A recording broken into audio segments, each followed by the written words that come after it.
O amor que te salva da vida. Existe uma espécie de coral vermelho que na tradição indígena antiga era tido como o sangue cristalizado da Mãe Terra. Os nativos usavam para se lembrarem da importância do nutrir. As águas são para a Mãe Terra o mesmo que é o sangue para nós. O coral vermelho é o lembrete que, assim como o sangue pulsa em nossas veias, as águas da Mãe Terra pulsam no nosso planeta, nutrindo-o com vida. E como indivíduos, todos nós, enquanto caminhamos nesse planeta, precisamos também nos nutrir. O nosso corpo físico tem necessidades, assim como o nosso corpo emocional, mental e espiritual. Uma das nossas necessidades mais básicas é o amor. O amor, quando deixamos de vê-lo como um sentimento e passamos a enxergá-lo como necessidade, muda nossa perspectiva de vida. Precisamos amar na mesma proporção que precisamos ser amadas. Porém, buscamos mais quem nos ame do que alguém para amar. Como se ser amada primeiro por uma pessoa fosse garantia para nos permitir amar sem risco de rejeição e dor. A gente tem medo, né? De se entregar, de se machucar, de sofrer, de padecer de amor, coisa que nunca vi acontecer, não quando o amor é verdadeiramente amor. Já vi gente morrer de apego, de possessão, ciúme, inveja, raiva, medo, carência, culpa, mas nunca de amor. E porque temos medo de amar, também temos medo de nos apaixonar. A gente simplesmente liga o automático e vai. Para onde? Não importa. Desde que a gente mantenha o movimento constante. Você é apaixonada pela sua vida? A história que você conta sobre você no seu dia a dia é a que você quer contar? Do que você anda se nutrindo na vida? Qual paixão saudável você tem? Você faz o que ama ou anda às voltas com tenho que? Obrigações de mais e amor de menos. Existe uma frase de Pablo Neruda que eu adoro e é assim: se nada nos salva da morte, que o amor nos salve da vida. Eu quero te contar uma história. Não tenho certeza de quem é a autoria, mas a primeira vez que li, ela estava sendo contada por Diedra Rois. É mais ou menos assim. Um velho mestre pediu a um jovem triste e desesperançoso que colocasse uma mão cheia de sal em um copo de água e bebesse. Qual é o gosto? Perguntou o mestre. Ruim, disse o aprendiz. O mestre sorriu e pediu ao jovem que pegasse outra mão cheia de sal e levasse a um lago. Os dois caminharam em silêncio e o jovem jogou o sal no lago. Então o mestre disse: beba um pouco dessa água. Enquanto a água escorria do queixo do jovem, o mestre perguntou: qual é o gosto? Bom, disse o rapaz. Você sente o gosto do sal? Perguntou o mestre. Não, disse o jovem. O mestre então sentou ao lado do jovem, pegou em suas mãos e disse: o punhado de sal na mão é como a dor na vida. Se você coloca o sal num copo pequeno de água, provavelmente não conseguirá matar a sua sede. Mas se você coloca o mesmo punhado de sal num lago, poderá beber a água sem sentir sequer o gosto do sal. Se você coloca a dor como centro de tudo, vai ser difícil abrir os olhos e acordar de manhã. Mas se você coloca a dor como uma pequena parte de um todo, perceberá que ela não desaparecerá, mas você não apenas abrirá os olhos de manhã ao acordar, como terá força suficiente para levantar da cama e fazer o que tem que ser feito para se sentir melhor. A força suficiente para levantar todos os dias de manhã e agir se chama amor. É através dele que nos movemos. Fazer o amor acontecer em nós e para nós é algo que nos faz sentir melhor, seja qual for o contexto, e nos nutre, traz energia. Eu desejo que você consiga imaginar agora um coral vermelho e, com a sua criatividade, guarde na sua memória esse ensinamento, para se lembrar sempre daquele tipo de amor que te salva de uma vida sem sentido.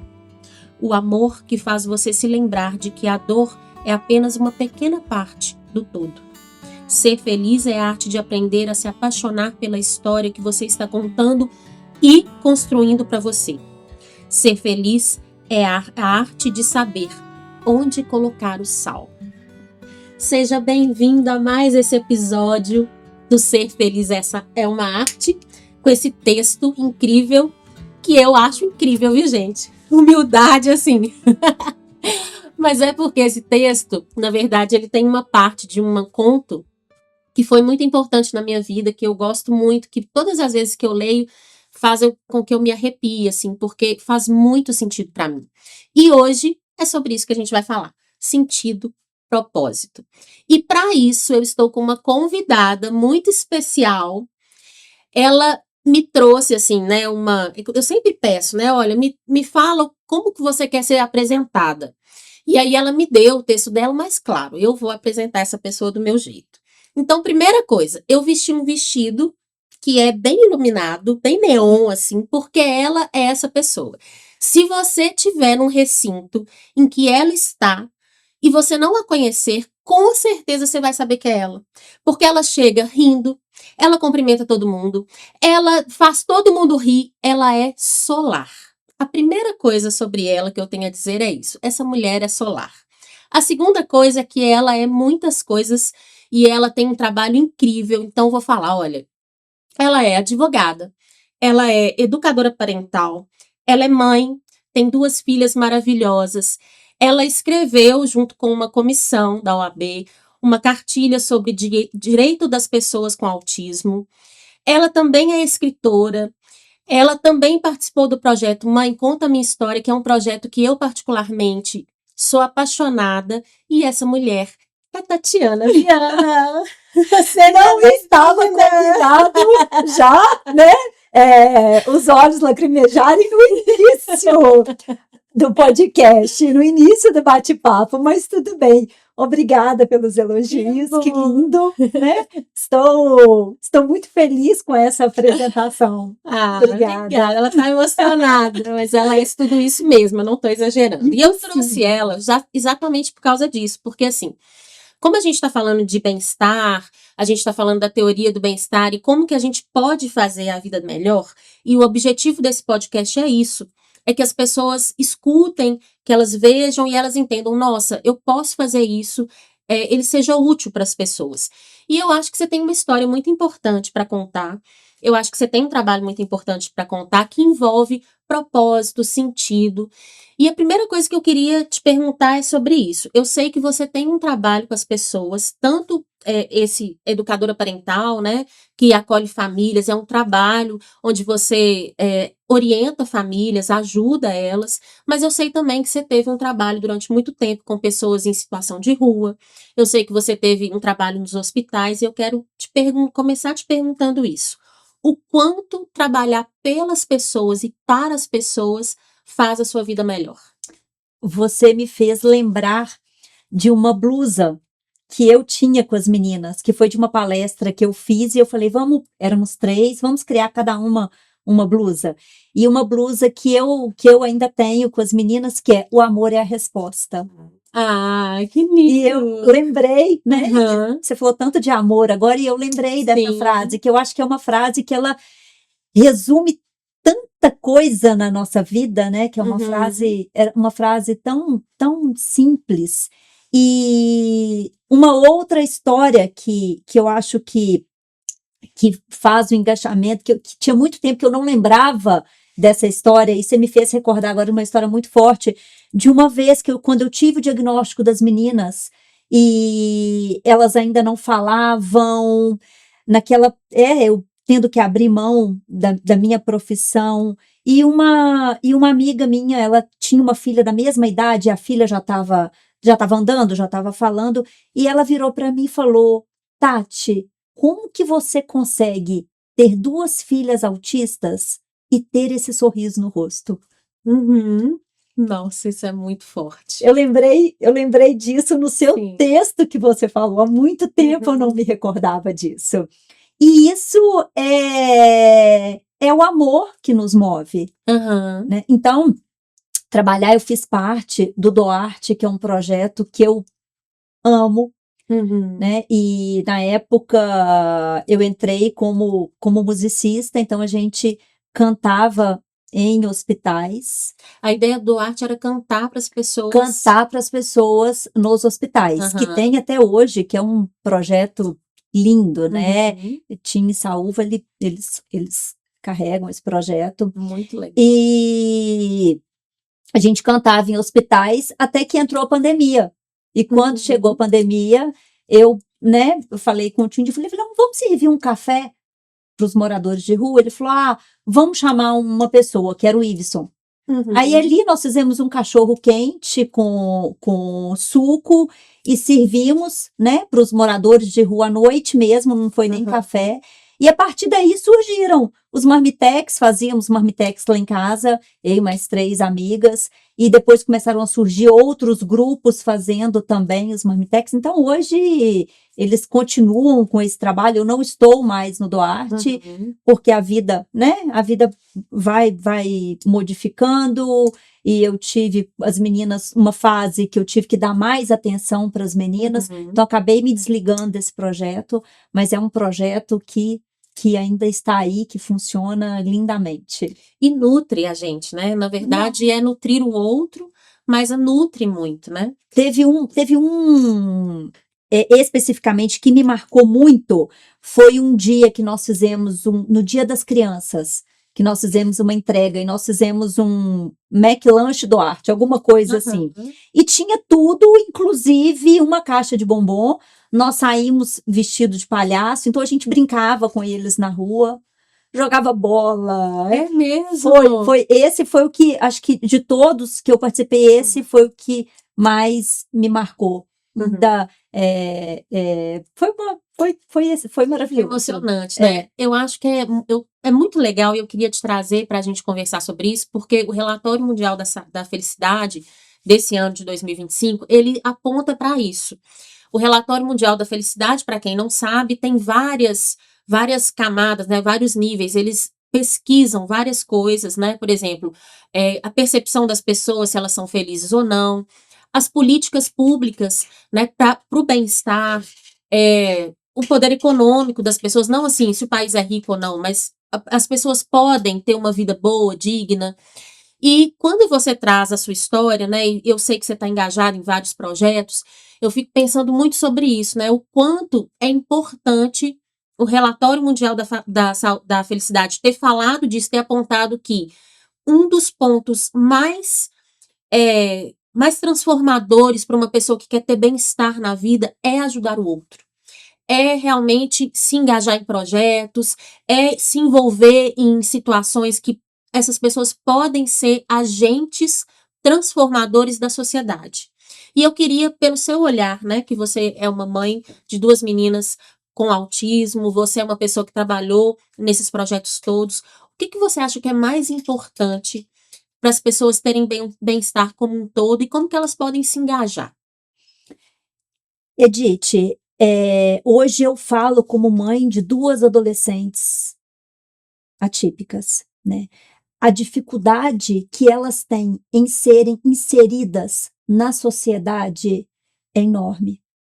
Isso é o bem-estar, né? O bem-estar, elas não têm amizades que elas, vamos ao cinema, vamos ao shopping, não.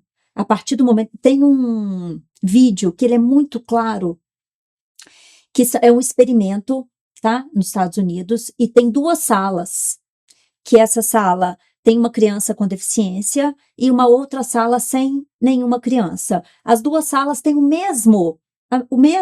mesma montagem. As crianças até 6 anos, todas essas crianças escolhem a sala para brincar, a sala que tem a criança com deficiência. A partir dos 6 anos, todos eles escolhem a sala que não tem a criança com deficiência. Então, isso vem muito do que você vivencia em casa. Então, a gente tem que voltar a enxergar com os olhos de uma criança para a gente conseguir modificar essa dificuldade que eles têm em serem inseridos, porque isso é felicidade. Nós não temos políticas públicas para adolescente. Hoje aqui nós temos um centro de referência que foi criado até os 18 anos. Depois dos 18 anos, o que é feito desses adolescentes? Porque a gente ainda trata 18 anos como adolescentes. Sim. A gente não tem projetos para que eles sejam inseridos no mercado de trabalho, para que tenham lazer. Então, hoje,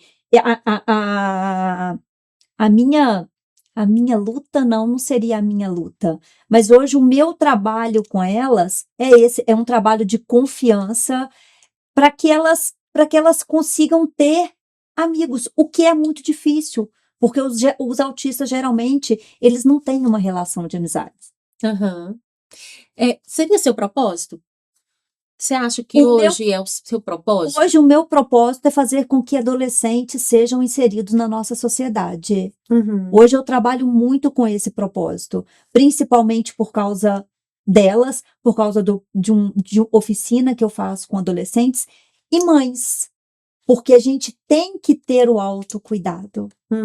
Né? Então, mães, eu acho que nós mães, muitas vezes, nós temos o olhar do cuidado, né? Só o cuidador. Então, a gente se preocupa com eles. E nós? Onde está o nosso autocuidado? E eu não falo só do autocuidado de estar magra, de fazer uma academia, de estar bonita. Não é só esse cuidado. É um autocuidado mesmo. Peraí, o que eu vou fazer agora? Eu vou fazer uma caminhada? Então eu vou esquecer que meu filho está desorganizado, eu vou esquecer o que está acontecendo na escola, eu vou fazer a caminhada pensando em mim.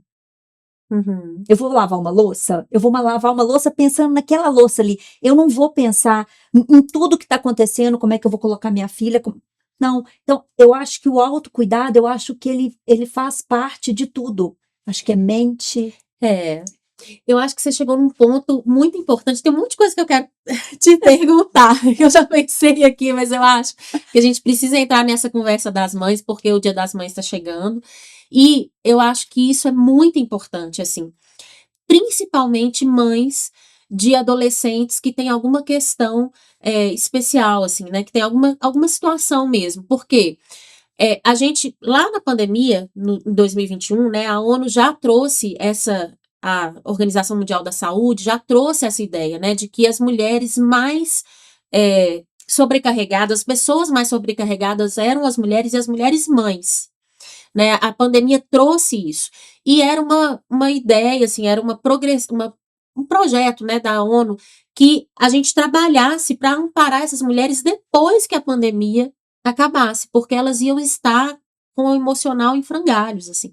E hoje eu vejo isso no meu setting terapêutico, cada vez mais, né? Mães que chegam exaustas, mas eu acho que é ainda pior, né? Nas famílias que têm um adolescente com autismo, que tem alguma situação específica. Você Vou acha trazer também? 2 pesquisas para você. Uma, que o estresse, né?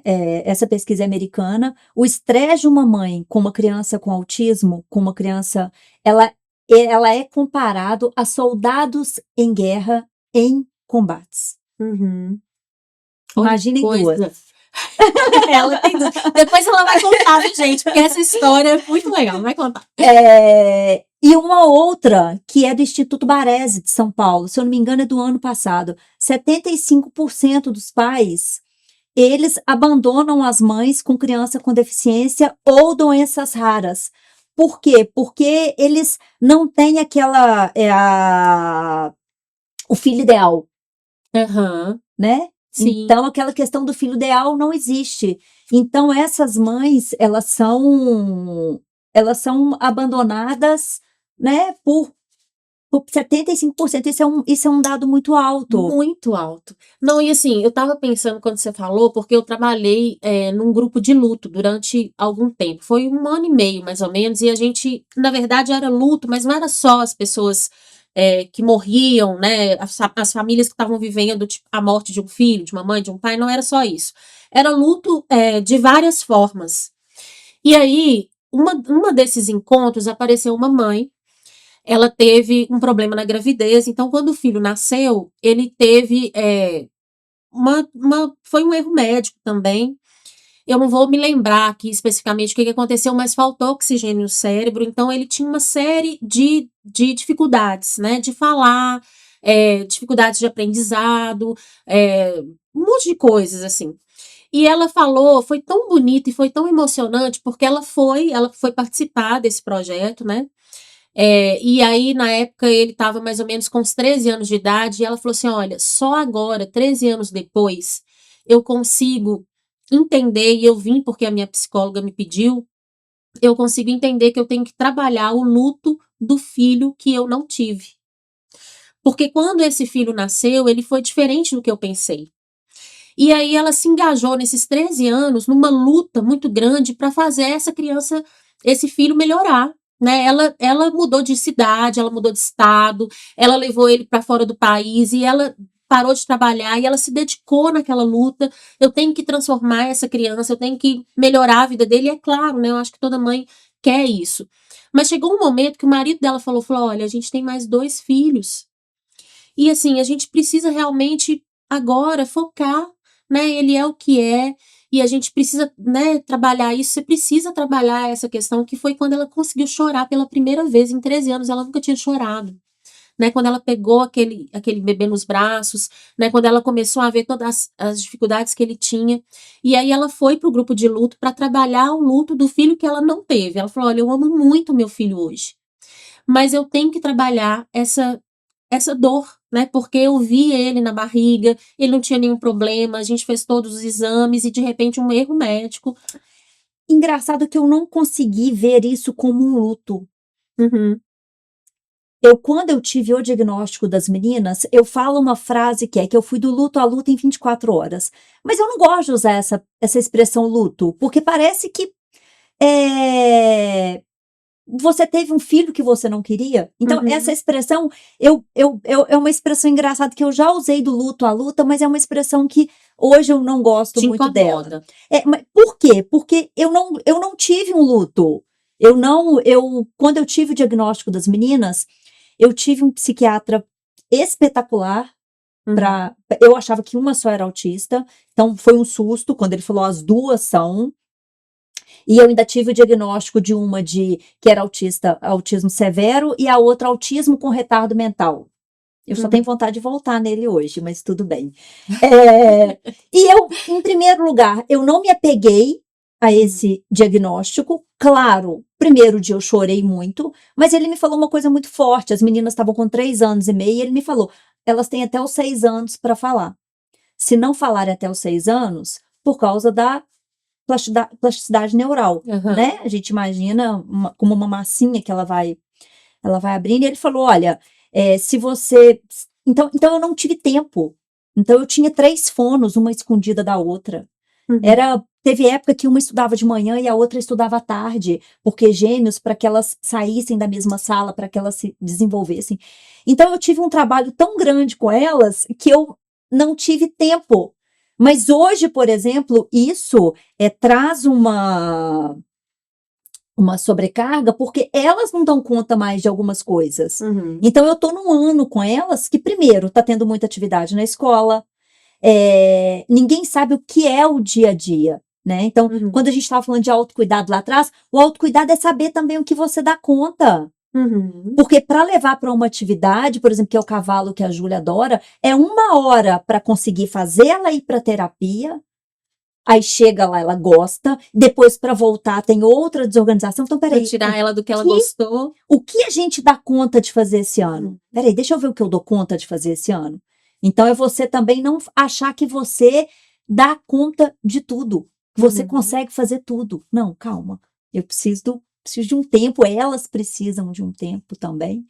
Então, Mas até para essas mães sentirem, né? Eu acho que, assim, existe uma proibição, eu acho, em relação à maternidade, assim, você não pode sentir, às vezes, a dor, né? Você tem que estar sempre disposta, você tem que estar sempre disponível, tem que estar sempre bem, né? Eu acho que quando você chega e consegue falar, olha, eu tô frustrado, eu tô decepcionado, eu tô, sabe? Eu acho que isso é uma libertação, né? Sim, você tem o direito de falar, eu estou cansada. Esse ano ainda não coloquei Isso é as meninas. cuidado, né? Sim, esse ano ainda não coloquei as meninas para fazerem uma atividade. Ela já tem a EE, tem psicóloga, tá tendo atividade todos os dias que eu tenho que fazer com a Júlia. Então, você tem que saber o que você dá conta e o que você não dá conta. Esse é um autocuidado. Por exemplo, internet, né? A gente fala muito de adolescência.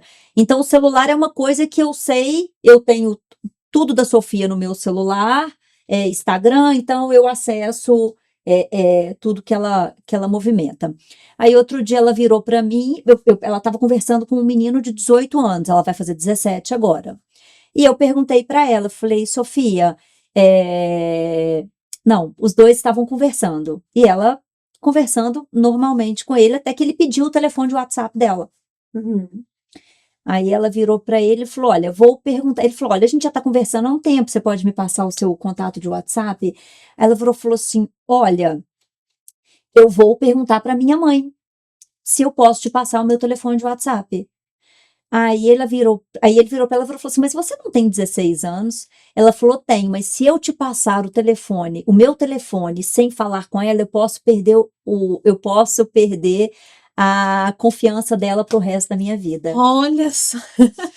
Aí gente, a Sofia, ela é incrível, né? Aí eu fui, sentei com ela, falei, filha, ela sabe que eu tenho acesso às mensagens dela, ao Instagram. Isso é combinado com ela. Combinado com ela. Aí eu falei, filha, vi que você estava conversando com o rapaz. Você falou com ele que você é autista? Ela, não, eu teria que falar? Eu falei, sim. Eu falei, teria que falar. Porque ele tem que saber que você não tem diferença, você não é diferente de nada, só que você tem algumas limitações que é importante que ele saiba. Isso não deixa de, né? Não vai deixar de você ser a Sofia. Sim, claro. E ela falou, tá, vou pensar. Mas ela não passou o contato para ele. Então, você ainda tem que trabalhar com esse lado delas, né? Porque ela tá crescendo, né? Ela tá crescendo. E não é porque ela tem o autismo, né, que ela não vai sentir, não vai ter todas as necessidades que um adolescente tem, e todos os sonhos, e todas as expectativas, né? E o seu trabalho é esse, com pais, porque assim, eu não sou mãe, mas eu imagino que deve ser algo bem complexo, assim, eu até queria que você contasse a sua história depois, porque não tem jeito de você não ter uma expectativa quando você engravida, eu imagino, né? Você tem uma expectativa de como aquela vida vai ser, às vezes não de como a criança vai ser, mas como a vida vai ser, né? Como você vai ser como mãe, o que você vai fazer com aquele filho ou não, enfim. E eu acho que eu queria te perguntar isso, esse é o seu trabalho com essas mães, com essas famílias, quando eles recebem o diagnóstico, e agora, o que eu faço, né? Eu imagino que quando você recebeu o seu, você deve ter, né? E agora? O que eu vou fazer? Como eu vou lidar? É uma questão de lidar com o emocional, mas também tem que fazer já coisas lá fora, procurar qual profissional. Como é que é isso? Então, em relação às mães, nós temos um trabalho de encontros, né, que eu faço com essas mães, e eu tinha um grupo que era do Consciência e Autismo. Esse grupo existia há mais de 10 anos, só que esse grupo no WhatsApp, ele começou a não ter o propósito que ele tinha mais. Porque começou a se falar, antes era um grupo de desabafo, que a gente tinha muita liberdade em falar. Depois começou com algumas situações, uma mãe colocava uma questão, outra ia lá, printava e mandava para uma profissional. Então, eu estava muito apagando incêndios. Eu falei, não, esse não é o meu propósito. Então, nós acabamos com esse grupo, porque era eu, Andresa e Betânia. Betânia foi embora daqui de Sete Lagoas, então nós acabamos com esse grupo. E eu criei um espaço que é Fortalecendo Famílias. Então, nesse eu voltei com os encontros presenciais. Primeiro foi o mês passado. Então, mês passado a gente conversou muito sobre a maternidade atípica, né? O que é ser essa mãe atípica, o que é para esperar. O próximo encontro, né? Vamos trabalhar sobre capacitismo, porque a gente é tão engraçado você falar de capacitismo hoje, porque eu lembro que lá atrás eu tinha uma hashtag das meninas, que eu publicava tudo das meninas. Eu colocava Júlia e Sofia Superação. Júlia e Sofia Superação. Aí até que eu cheguei e falei, gente, mas eu tô sendo capacitista. O que essas meninas têm que superar? Elas não têm que superar nada. Sim. Então, a gente acaba, né? Então, nós pais, nós temos que trabalhar isso também com a sociedade. Quando viram para mim falar, ai, você tem 2 anjos, aí eu imagino as meninas, 2 asinhas, uma auréola, entendeu? É porque ela não sabe que a Júlia tem ideias diversas para me acordar com batendo panela. A Júlia te acorda batendo panela? O que acontece? Nós temos um combinado. Lá em casa somos cheios de combinados. Temos reuniões, temos caderninhos, então tudo é combinado entre a gente. E de manhã, ela pode mexer, principalmente quando é o final de semana que eu quero dormir até mais tarde. Nós temos um combinado. Se ela pular e gritar, eu desligo a internet, porque a internet fica no meu quarto. Aí ela fica o resto do dia sem internet. Então, são combinados que a gente... Porque lá em casa só 2 horas por dia de celular. Elas não ficam o dia inteiro, de tela em geral. E um dia depois do carnaval, ela começou a gritar lá embaixo e pular. Ela e a Lili, que é um boxer, que é a melhor amiga dela. Aí eu abri a porta e falei, Júlia, quero descansar. Então, o combinado é não gritar. Ok. Combinou e fez a mesma coisa. Eu fui lá e desliguei na internet. Aí, de repente, vem ela e Lili sentam na porta do meu quarto. Lili batendo o rabo na porta. E ela, bom dia, mamãe, o sol já está lindo. Isso devia ser 7 horas da manhã. Aí ela virou para Lili, provavelmente, e falou assim, tive uma grande ideia. E desceu com uma panela, uma colher de pau, e começou, acorda, mamãe, acorda, mamãe. Então, esse é o anjo. Então, não tem uma auréola e não tem uma asinha. Então, tem aí que, claro, que eu perdi o sono, tive que levantar, ficou sem internet o resto do dia. Você mas aí cumpriu o combinado. Eu só faço quando eu consigo cumprir. Quando eu não dou conta, eu não faço. Você só combina aquilo que você consegue cumprir com ela. Só o que eu consigo cumprir, porque aí eu sei. Aí à tarde era carnaval, fui pra serra, vesti ela de palhaço, ela se divertiu até. Por quê? Porque, né, ela ficou sem internet, mas eu tinha que fazer uma outra coisa. Então a gente tem esses combinados. Mas, qual era a outra pergunta que você A pergunta que eu fiz foi sobre... falar da minha vida, que você tinha me pedido. Que você contasse a sua história. E a ideia é assim, porque eu entendo que como mãe, se o seu trabalho é esse, né, de orientar essas famílias, porque quando você tem um diagnóstico, seja ele qual for, eu imagino que deve ser um choque muito grande. O que eu vou fazer? Primeiro emocionalmente, depois lá fora, quem eu vou buscar, o que eu vou fazer... Como você disse, né? Você teve um psiquiatra que falou uma coisa. Então, a pergunta foi um pouco sobre isso. Quando eu decidi engravidar, eu estudava para concurso, para delegada da Polícia Federal. Eu estudava para concurso, só que chegou numa idade, a gente ia ter que fazer tratamento. Eu falei, ou é família ou é estudo. Foi um período que ficou muito tempo sem ter concurso. Falei, não, vou ter família, né? E decidimos engravidar. Ótimo, tudo ok. Vieram as meninas, falei, vou parar durante um tempo. Não tão fácil assim, demorou um tempo para fazer, né? Para conseguir a inseminação. E engravidei, tudo perfeito, gravidez linda, sem nada, não tive nada, tive aquele enjoo de início. Mas foi uma coisa que eu curti a minha gravidez ao extremo, me achava linda, linda, linda, linda. Então, assim, eu curti tudo que eu tinha direito. A Sofia muito calma, Júlia mais espirivitada, como sempre. Até na barriga eu já conseguia sentir esse movimento. E até que, né, quando chegou na 37ª, 34ª, eu tive que começar a tomar corticoide, porque gemelar geralmente já é do início. E as meninas nasceram de 38 semanas, teve nada, só tiveram que ficar no oxigênio, não precisaram ficar em UTI, CTI, nada disso. E nada, desenvolveram normalmente. Aí eu falei, não, com 6 meses, tinha uma escola que era muito boa em Sorocaba, eu morava em Sorocaba na época, as meninas foram para o berçário, Então, elas ficavam meio período para eu poder estudar meio período. Tá, meio período eu fazia o quê? Dormia, claro. Mãe de gêmeos. Morava sozinha.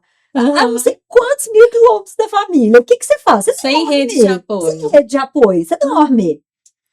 E assim seguiu. As meninas entraram muito cedo, o que foi muito a minha sorte. E eu lembrei de um caso aqui de uma mãe chegando lá com trigêmeos, era nessa mesma escolinha, trigêmeos e 3 babás. E em depressão. Aí essas coisas que a gente, né? Sim. E com 1 ano, as meninas começaram a não falar. Aí eu falei, não, tem alguma coisa de errado. Eu falo demais. Tem uma família que fala demais. Vem de família de músico, e todo mundo fala igual. Já estava acostumada com sobrinhos e sobrinhos, mais sobrinhos. O pai das meninas também fala muito. Eu falei, tem alguma coisa errada a fala. Comecei a bater na tal da internet. Autismo. Falava, gente, não é possível.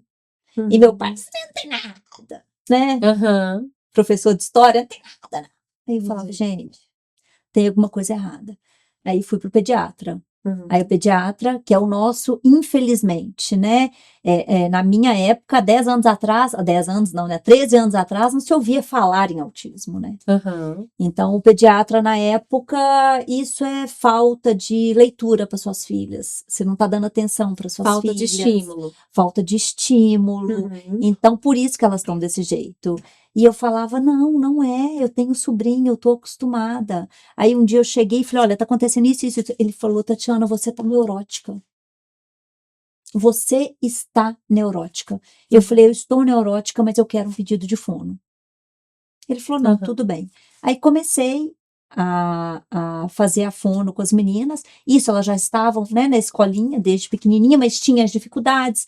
Com 3 anos eu era chamada em escola, porque Júlia não sabia pegar no lápis de colorir. Hoje ela faz desenhos lindos. Ela é uma artista. Eu tinha reunião porque elas não ficavam na fila. Isso com 3 anos.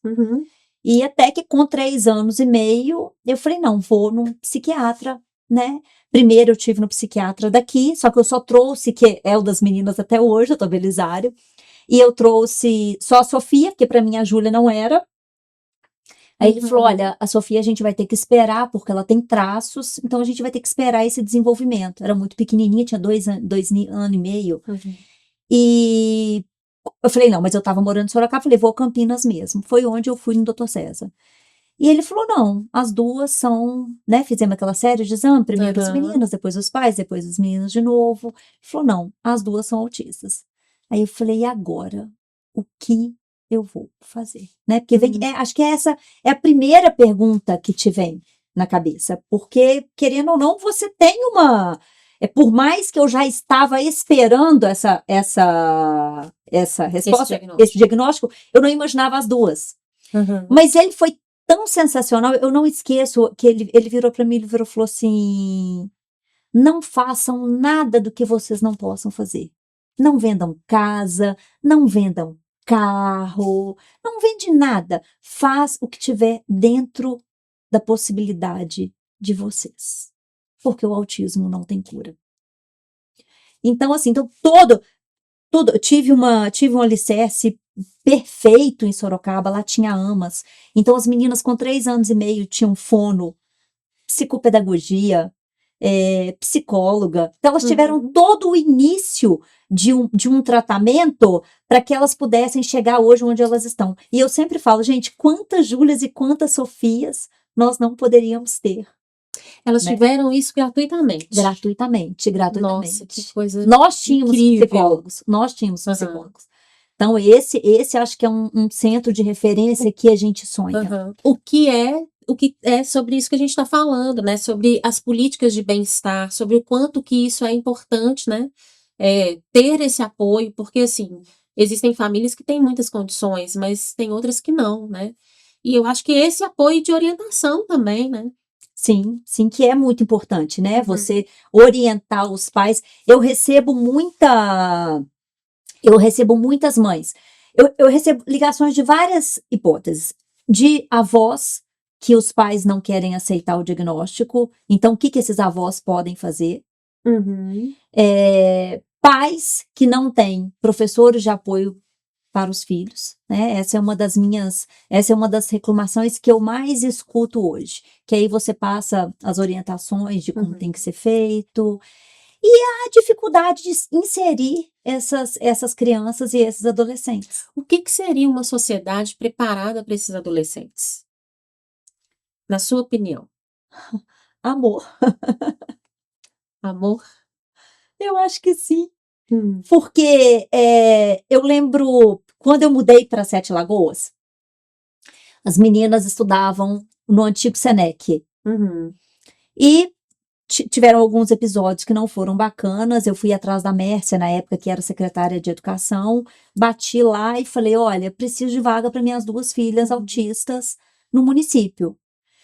Aí ela falou, vamos ver o que a gente faz. Aí me falou de algumas escolas e eu fui parar no Clarindo, que é o que elas tiveram um suporte. Na época, as meninas tinham uma professora de apoio para cada criança. Nossa. E cheguei, era Silvinha na época, e foi maravilhoso, os meninos ficaram lá até o 6º ano, mas no primeiro ano teve na Casa de Cultura, teve uma apresentação, ia ter uma homenagem para as professoras, e uma das professoras das meninas, a Iraci, que hoje voltou a ser professora de Química, olha que bacana, ela ia receber uma homenagem, eu falei, não, vou com a Sofia, e fui. Cheguei lá, tinha umas meninas, que era ciranda de roda de Jardim dos Pequis, dançando. Eu não sei quem apaixonou mais, eu ou Sofia. E eu falei, quero isso para minhas filhas. Aí fui perguntar, olha, é um bairro vulnerável aqui de Sete Lagoas, tal. Eu falei, quero conhecer, porque eu quero que ela participe. Paulinho brinca que gambá cheira gambá, né? E era Paulinho do Boi e Saúva, na época, que faziam parte desse projeto lá no Céu das Artes.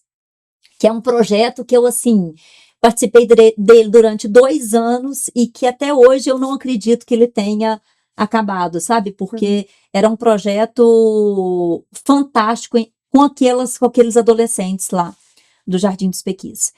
E a Sofia começou. Aí até que um dia o Paulinho virou para mim, quando eu falo com você de amor. O Paulinho virou para mim e falou assim, como que eu vou trabalhar com a Sofia? Como que eu vou tirar ela como que eu vou fazer para que ela, né, para chamar a atenção? Falei, amor. Falei, amor. E só? Só amor. Só amor. Então, ela ficou com essas meninas lá, participando desse projeto. Ela não sabia fazer, tinha uma dança que era de virar o pé. Ela não sabia virar o pé. Ela tinha qual idade? 6 anos. 6 anos. 6 anos. 6 anos. Então, eu toda terça e quinta estava lá com eles. Então, foi um projeto. E é o que eu te falo, como que eu vou lidar com uma criança com autismo no meio de outras? Amor. Porque você vai ter que aprender a lidar. A gente não tem um manual, né? Sim, a gente não tem um manual. Então, hoje a gente tem educação parental que a gente auxilia esses pais, né? Porque hoje a gente fala em ser autoritativo, né? Com respeito, né? Com posicionamento, mas respeito. A gente não tem mais a autoridade, o né? Autoritarismo que a gente tinha antes. Você vai fazer agora. Quantas vezes escutei do meu pai? Você vai fazer agora. Ou mesmo as meninas. Quantas vezes eu falava, você vai vestir essa roupa, você vai vestir essa roupa, eu vou amarrar seu cabelo assim, eu vou amarrar seu cabelo desse jeito. Enquanto a Júlia queria ir de Mulher Maravilha pro shopping. Entendeu? E eu fazia ela vestir aquela roupa que eu queria, porque uma tinha que sair de rosa e a outra tinha que sair de lilás. Pois é, eu acho que isso é tão desafiador, né? Assim, porque é desconstrução também. Uma desconstrução do nosso medo de lidar, uma desconstrução da nossa idealização do que deve ser, né? Eu queria muito voltar, o nosso tempo está terminando, mas eu queria muito voltar na questão do autocuidado, né? Porque eu acho que isso tem a ver demais com bem-estar. O que você pode falar para uma mãe, para uma mulher que está realmente precisando desse autocuidado, como trazer o bem-estar de novo para a vida, com tantas demandas familiares e questões desafiadoras, né?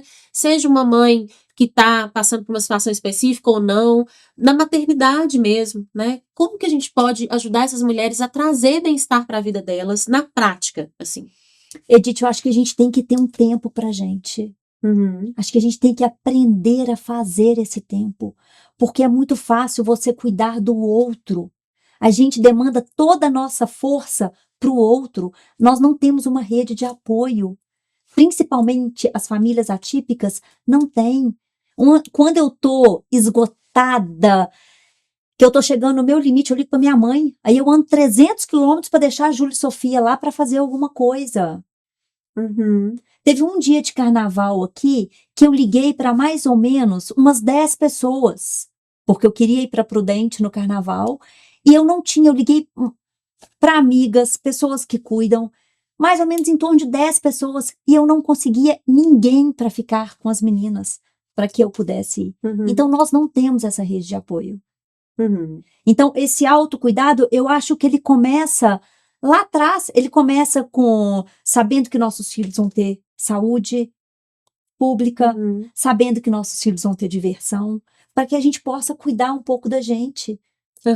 Nós não temos políticas públicas para as mães, essas mães não conseguem ser inseridas no mercado de trabalho, porque elas largam toda a profissão delas para cuidar dos filhos. Então a gente não consegue ter isso, a gente não consegue ter o momento de escutar uma música. Então, peraí, esse tempo agora é meu. Esse tempo agora eu vou dar uma volta no quarteirão e vou escutar uma música. Isso é um autocuidado. Vou sair, vou tomar um café. O que você faz? Esse ano, todos os dias, eu levo as meninas na escola, porque eu sempre levei as meninas. O pai das meninas não mora aqui, mora no Rio. Eu moro aqui sozinha com as duas. Então, todos os dias de manhã, eu levo as meninas na escola e já direto vou pro cercadinho. Aí eu faço a minha caminhada. Porque antes eu deixava as meninas na escola e já ia para casa. Opa, peraí. Tem que organizar coisas das meninas, tem que fazer almoço, tem que limpar a casa, as meninas têm atividade à tarde. Esse ano não, eu falei, opa, peraí. Eu preciso de me cuidar. Então, lá em casa a gente dorme muito cedo, 9 horas, as 3 estão dormindo já. Você tem uma disciplina, né, Tati? Assim, tenho. Pelo que você tá falando, existe uma disciplina. Eu acho que isso também pode ser um autocuidado. Sim. Né? Olha, eu vou disciplinar a mim, né? Eu vou ter regras combinadas, porque isso também é uma forma de eu me cuidar, porque vai sobrar um tempo ali, por exemplo. Eu sei que é o mínimo tempo, mas é um tempo. Sim, só que a gente não entrou num assunto, nem vai ter tempo para entrar nos assuntos, né? Eu acho que o que a pandemia trouxe, que foi muito prejudicial, foram as telas. Sim. Então, hoje os pais não conseguem colocar limite nos filhos em relação às telas. Não conseguem fazer combinados, que é o que a gente fala, o combinado com o respeito, né? Então, você tem esse combinado. E não conseguem. Então, hoje os meninos estão na internet de 8 horas da manhã à meia-noite, a 2 horas da manhã. Adolescentes ficam 12 horas jogando. E os pais simplesmente viram e falam, mas eu não consigo. Não consegue numa criança de 12 anos, como que você não consegue? Como que você não consegue fazer isso? Então, tem uma série agora que mostra muito... Eu acho que se você não consegue, você pode procurar um educador parental, uma pessoa que vai te ajudar, porque é possível, Só que você tem que querer, Edith. Tem que querer. Só que os pais têm que querer tudo, fazer isso, né? Porque não é fácil. Você tem que Dá pagar trabalho. o preço, né? Você tem que pagar o preço para tirar o celular daquele adolescente ou daquela criança. Sim, com certeza.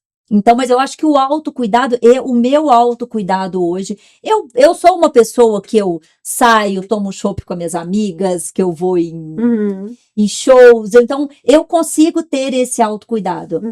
Não é fácil, né? A gente sabe que a minha vida não é fácil, o meu dia a dia não é fácil, mas eu consigo equilibrar, eu consigo ter esse equilíbrio. Mas muitos pais não conseguem.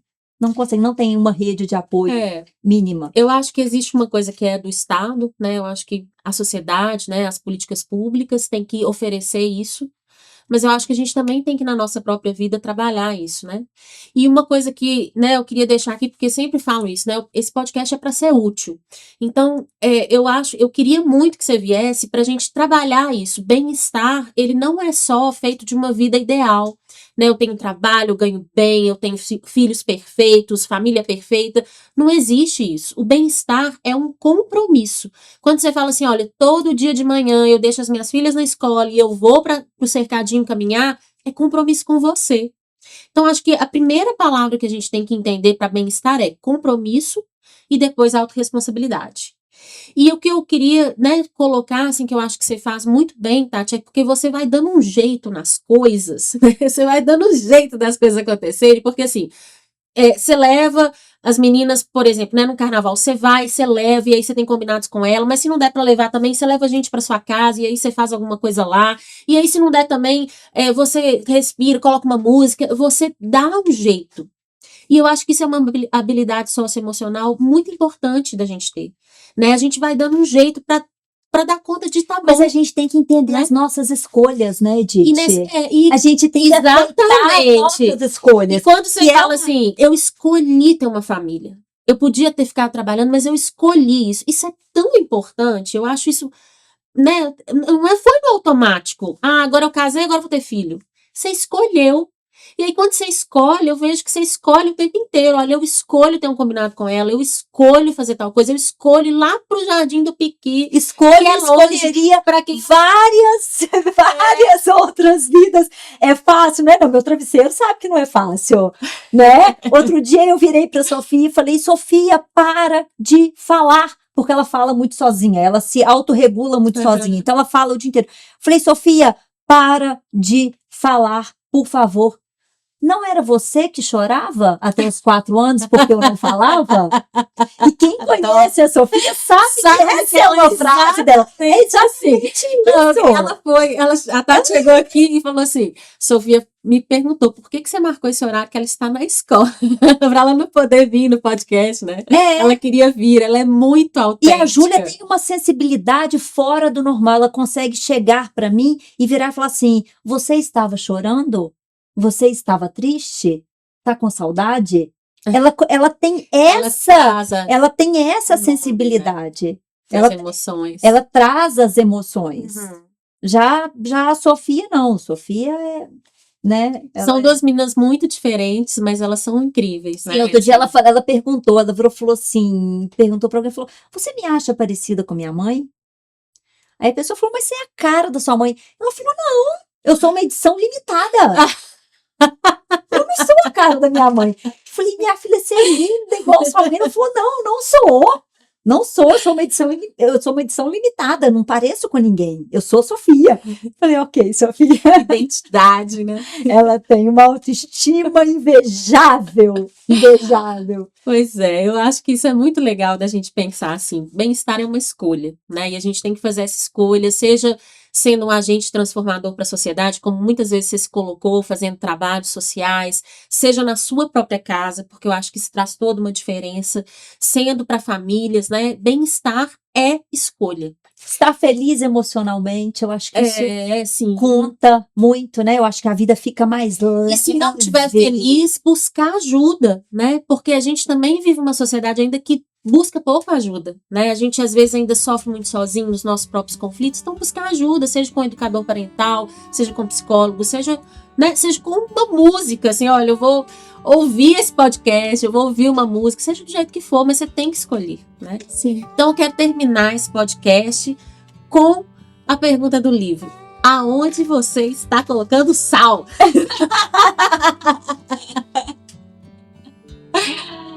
Ai, Edith, eu acho que o sal a gente coloca na vida. No amor, né? O temperinho ali. No amor, na vida, no amor. A escolha é sempre pelo amor, né? Escolha. A resposta é o amor sempre. Mesmo nos dias que são mais difíceis, no dia que, né, aquela paciência... Porque a gente eu peço muita paciência, eu peço muita sabedoria na minha vida, é o que eu mais peço, assim, porque o meu propósito, conjunto de Sofia, a minha missão, né, essa missão não é fácil, tem dia que eu tô esgotada, tem dia que eu tô cansada, tem dia que eu olho no espelho e falo, meu Deus, hoje eu preciso de força para tudo. Sim. Então, eu acho que o sal, ele vem aí no amor, que você olha... E aí você lembra, olha, eu posso colocar um pouquinho mais de amor aqui. Aí tudo se resolve. Fala para as pessoas onde elas podem te encontrar seu trabalho. Tem meu Instagram, Tatiana, _ 2 vezes Viana. Lá encontra, né? Tudo sobre você. Esse foi o podcast Ser Feliz é uma Arte de hoje, sobre propósito e sentido, com a Tatiana Viana, minha convidada querida, solar, como vocês puderam ver.